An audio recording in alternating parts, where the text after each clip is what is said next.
Hi, Ivan. Bakit nagsiselfone ka pa rin? At hindi ka natutulog?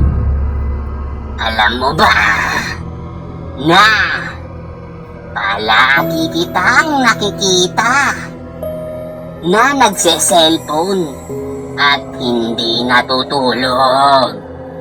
Kaya ikaw, Ivan, kung hindi mo babaguhin yan, yung pagpapasaway mo ay pupuntahan kita diyan sa bahay ninyo at maglalaro tayo. Okay ba yon? Masaya yon. Maglaro tayong dalawa. Kaya ikaw, babantayan kita. Nasabi ko sa'yo, hindi ako nagbibiro. Okay ba yon? Papapait ka na, ha? Bye-bye!